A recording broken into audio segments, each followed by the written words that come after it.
Assalamualaikum, salam olahraga, salam sehat untuk kita semua. Oke, ketemu lagi dengan saya di channel Dede Padilla.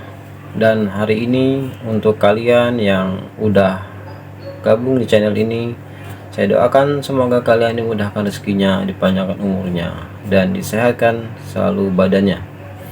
Oke guys, hari ini saya seperti biasa mengulas sebuah video.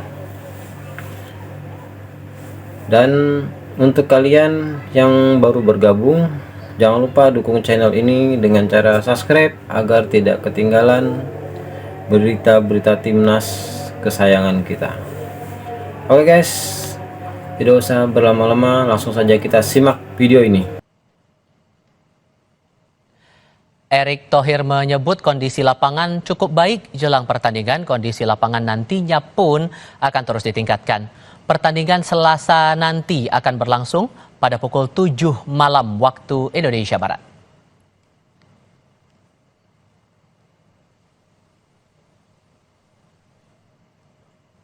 Di lapangan yang untuk pertandingan tanggal 10 dan kondisinya untuk baik. lapangan kita sudah ada improve bagus sedikit, guys di GBK, pertandingan bisa lancar. Amin. Siap dipakai untuk Timnas pertandingan Australia sudah tiba di Jakarta Indonesia pada Jumat sore menjelang laga melawan Timnas Garuda di babak ketiga kualifikasi Piala Dunia 2026. Australia kehilangan penyerang tengah Kusidi Yengi yang mendapat kartu merah saat melawan Bahrain. Timnas Australia datang dengan modal buruk setelah sebelumnya takluk dari Bahrain dengan skor 0-1 di kandang. Pertandingan Timnas Indonesia lawan Australia akan berlangsung di Stadion Utama Gelora Bung Karno, Senayan, Jakarta 10 September nanti.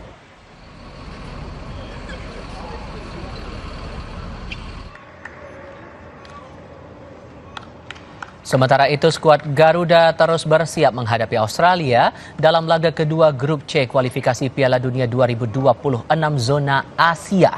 Timnas Indonesia diharapkan bisa kembali meraih poin untuk memperbesar peluang lolos ke putaran final Piala Dunia 2026. Kedua negara sudah bertemu 19 kali. Satu-satunya kemenangan yang pernah diraih Indonesia dan Australia terjadi pada tahun 1981. Hanya menangkan sekali, itu Timnas Indonesia menjamu Australia dalam laga kualifikasi Piala Dunia 1982 dan menang 1-0.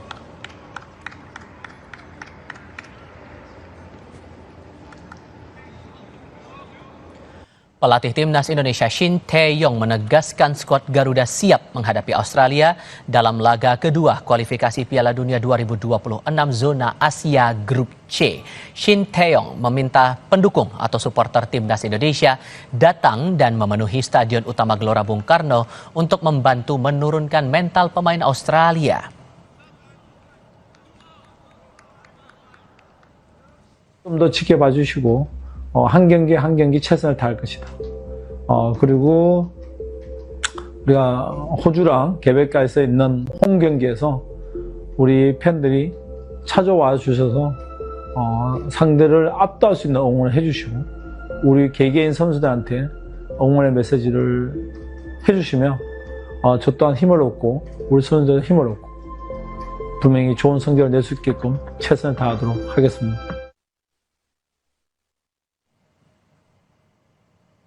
Penampilan Martin Paes saat laga Timnas Indonesia lawan Arab Saudi mencuri perhatian. Sorotan terhadap Paes ini juga mendapat komentar dari FC Dallas yang merupakan klub Paes di Liga Sepak Bola Amerika Serikat. Demi lambang Garuda di dada, demikian takarir atau caption di salah satu unggahan FC Dallas dengan bahasa Indonesia.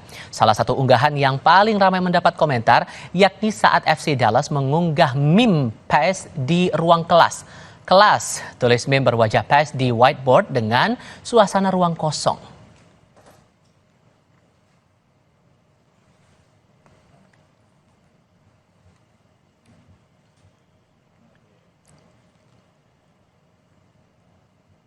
Yang juga menyita perhatian pendukung timnas Indonesia adalah saat Ketua Umum PSSI Erick Thohir memberi sinyal soal tambahan pemain keturunan Indonesia yang akan memperkuat timnas di babak kualifikasi Piala Dunia. Dalam akun Instagramnya, Erick mengunggah fotonya bersama Miss Hilgers dan Eleanor Reinders.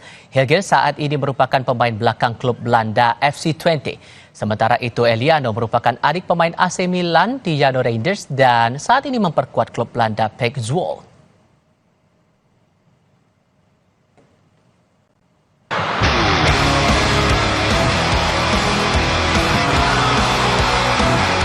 Timnas Australia secara mengejutkan kalah dari Bahrain 0-1 pada laga perdana Grup C babak ketiga kualifikasi Piala Dunia 2026 zona Asia.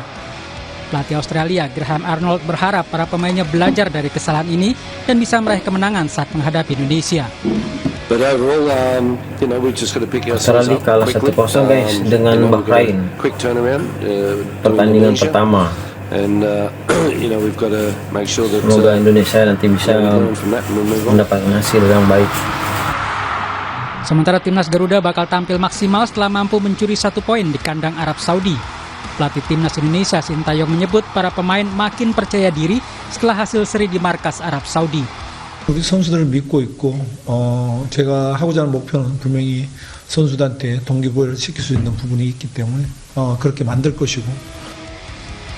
Keberhasilan timnas mencuri 1 poin dari tuan rumah Arab Saudi membuat Indonesia berada di peringkat keempat klasemen sementara Grup C kualifikasi Piala Dunia 2026 zona Asia.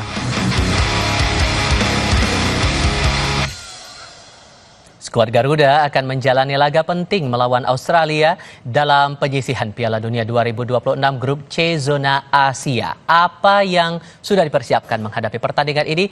Kami akan bahas bersama Ketua Badan Tim Nasional Indonesia Sumarji dan pengamat sepak bola Anton Sanjoyo. Selamat sore semuanya, apa kabar? Selamat sore. Terima kasih semuanya sudah hadir dalam diskusi kami kali ini. Pak Sumarji, saya ke Anda dulu. Hasil kita 1-1 saat melawan Arab Saudi dan bisa jadi modal kuat kita lah untuk para pemain kita. Bagaimana kemudian bisa memastikan mental para pemain ini tetap terjaga saat nanti melawan Australia?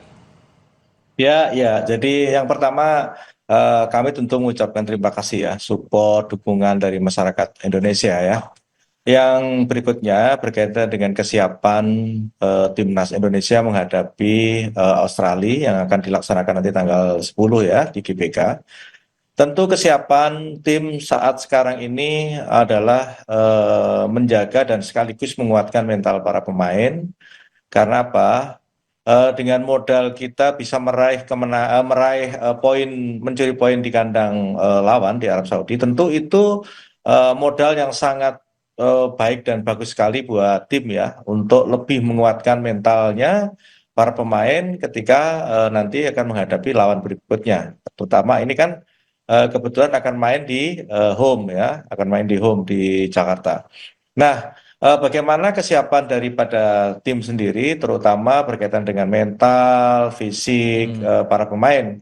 Yang pertama perlu saya sampaikan setelah kemarin kita tiba di Jakarta malam kita langsung lakukan recovery, terapi-terapi kepada pemain-pemain yang mengalami cedera ringan.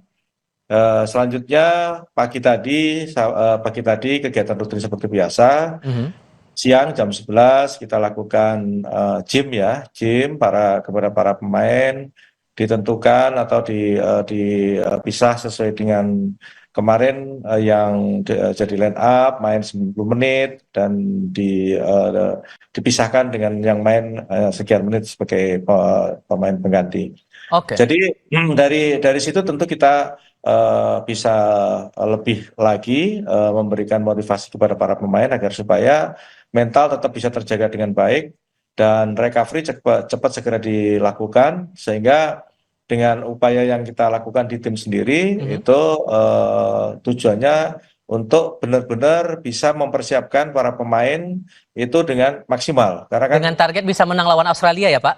Ya, tentu yang menjadi poin penting karena ini home dan mental pemain cukup bagus, ya itu modal itu yang akan kita pakai agar supaya nanti lawan Australia kita bisa mendapatkan poin penuh. Seperti itu. Oke, Bung Joy, kalau Anda melihat untuk laga sebelumnya Indonesia lawan Arab Saudi 1-1, apakah Anda punya evaluasi sendiri? Ya, pertama saya ingin mengucapkan selamat ya kepada tim dan ada Pak Marji. Saya jujur saya terkejut bukan hasilnya, tapi cara bermain Indonesia terutama di babak pertama. Mhm. Bahkan saya catat itu sebetulnya Indonesia leading di semua lini, ya, bahwa Arab Saudi tidak bisa melakukan serangan, seperti kebingungan, pemain-pemain Indonesia begitu disiplin. Terutama pemain tengah dan belakang ya, menurut saya itu salah satu penampilan timnas senior yang terbaik menurut saya di 45 menit babak pertama. Cuma memang di babak kedua nih Pak Marji Ya, setelah ya kondisinya mungkin juga sudah capek dan segala macam, Indonesia tertekan, untungnya masih bisa menahan imbang ya. Tapi catatan saya memang pemain lapis kedua ini harus ditingkati nih Pak Marji karena menurut saya pemain lapis kedua ini levelnya sedikit di bawah yang starting line up kemarin. Dan itu betul. menurut saya bukan tugasnya Pak Marji, tugasnya Pak Sintayong Tayong. ya untuk menaikkan level karena kan kita punya Marcelino Ferdinand, punya Hoki Caraka, punya Ramadan Sananta tuh sebetulnya kan yang terbaik sekarang gitu loh. Tapi saya lihat kok di bawah Sintayong ini progresnya kok agak lambat. Untungnya pemain-pemain diaspora yang begitu masuk, apalagi kalau kita bicara Jai Isdes, Martin Pes, segala macam kan begitu masuk tuh langsung tune in gitu loh. Nah ini tertolong lah Pak Marji. Tapi kan situasi seperti itu tidak bisa kita harapkan berlanjut terus dengan sangat konstan, pasti ada naik turunnya. Nah ini menurut saya challenge buat Sintayong itu menjaga naik. Kalau turun jangan terlalu tinggi, drop. Kalau naik itu ya wajar-wajar saja sehingga steady nih Pak. Kemarin itu kalau main seperti babak pertama Pak, saya yakin lolos Pak ke Oke. Piala Dunia Pak. Atas Gitu loh. perspektif dari Bung Joy tadi, gimana menanggapinya Pak Sumarji? Apakah ini juga dibahas saat beberapa saat lalu Bapak bertemu dengan Pak Erick Thohir dengan Coach Sintayong juga membahas berdiskusi saat itu? Ya, jadi begini, memang kalau kita berbicara terkait dengan apa yang disampaikan Bang Joy tadi, memang kita semua yang mengakui di tim, memang lapis kedua kita butuh upgrade lagi yang dalam waktu yang cepat ini supaya segera bisa gitu. Jadi itu yang kita bahas di tim dan juga tadi pagi kita diskusi Pak Erick Thohir tadi juga datang menemui kami di tim kepelatihan, banyak cerita, banyak ngobrol tentang kekurangan-kekurangan tim yang harus kita penuhi, kita penuhi ya dari tadi apa yang disampaikan oleh Bang Joy tadi. Oke. Memang itu PR kita, memang PR kita. Nah, itulah yang harus kita lakukan. Ya, terutama juga ini juga keterlibatan dari teman-teman dari Liga 1 juga penting sekali karena apa? Jam bermain pun juga harus ada dan gitu loh. Jangan sampai jam bermain timnas yang bermain di Liga 1 ini juga berkurang. Kalau itu berkurang juga pengaruhnya juga cukup besar sekali di timnas. Saya kira Bang Joy Pak juga Marji, sama dengan sorry. saya kayaknya itu. Pak Marji, sebagai pelatih kepala tim nasional, apakah Sintayong tidak punya akses ke pelatih-pelatih Liga 1 itu, Pak? Karena kan kalau Nah. saya tahu ya, di Jerman itu, yang namanya pemain nasional, begitu dia kembali ke klub itu kan aset, Pak. Nah, itu harusnya sih Sintayong bisa ngomong nih ke pelatih-pelatihnya, ini loh, tolong dijagain paling tidak jam terbangnya jangan sampai berkurang gitu loh. Oke. Karena menurut saya, yang namanya pelatih kepala tim nasional itu sebetulnya dia quote-unquote, dia tuh sebetulnya dia jadi leader di satu negara untuk memimpin pelatih-pelatih di Liga 1 lah katakanlah untuk membuat pemain-pemain yang main di Liga 1 terutama itu Oke. progresnya kelihatan gitu loh Pak Marji. Ada Ya, tanggapan, Pak Sumarji? Ya, jadi begini. Itu sebenarnya sudah dilakukan oleh Coach Sintayong ya. Bisa dilihat sendiri ketika beberapa klub bermain di Liga 1, Coach Shin langsung datang dan juga tentu itu tujuannya untuk itu sebenarnya. Tujuannya untuk itu, untuk bisa mengkomunikasikan itu hal yang kurang. Nah, tadi juga bagian terpenting yang disampaikan oleh Pak Ketua Umum juga ke saya juga sama. Jadi BTN juga nanti harus bisa mengakses juga kaitannya dengan beberapa pemain-pemain yang dimainkan yang di timnas, yang selalu dipanggil timnas, ini bagaimana progresnya di klub itu, baik klub yang ada di Liga 1 maupun yang di luar. Oke. Ini harus kita jalankan dan harus kita buat sistem. Maka ke depan memang harus ada istilahnya ikatan kontrak atau ikatan apalah. Baik. Supaya pemain-pemain timnas yang main di Liga 1 ini main di Liga 1 di kita ini maupun di luar itu mendapatkan jam main yang cukup lah seperti itu. Oke, kalau kita fokus untuk pertandingan Selasa pekan depan, Indonesia akan melawan Australia. Apakah ada prioritas khusus yang mungkin akan jadi concern untuk dilatih kepada para pemain kita, Pak Sumarji? Jadi begini, kalau kaitannya dengan lawan Australia, kita ini sudah mempunyai jadwal sesuai dengan yang sudah direncanakan dari jauh-jauh hari. Dan yang perlu kita ingat bahwa saat sekarang ini kalau kita ngomong pemain diaspora seperti apa yang disampaikan oleh Bang J tadi kan ya memang sangat mudah kita di dalam memberikan materi kepada para pemain untuk bisa melakukan hal-hal yang terbaik gitu. Nah itu yang kita lakukan. Jadi kalau kita ngomong soal apa-apa yang berkaitan dengan kesiapan apa yang akan kita lakukan, semuanya sudah kita lakukan dengan sebaik-baiknya. Ya harapannya ya memang kita kepingin dapat poin penuh gitu. Oke. Kalau Bung Joy melihatnya dengan riwayat kita 1 dari 19 kali head to head lawan Australia ini kita yang menang, apa tantangan yang perlu diantisipasi terutama untuk kekuatan dari pihak Australia sendiri agar kita bisa menang? Yang pertama, confidence Indonesia kan lagi tinggi-tingginya nih. Cuma saya bilang jangan terlalu over juga karena itu biasanya akan jadi bumerang. Dan harus diingat Australia kemarin memang kalah lawan Bahrain, tapi mereka mendominasi permainan. Ada satu pemain mereka. Oke, itu tadi guys berita tentang jelang Australia PS Indonesia akan bertanding di tanggal 10 di GBK nanti. Mungkin sampai di sini dulu guys. Semoga kalian mendukung dengan penuh timnas Indonesia kita.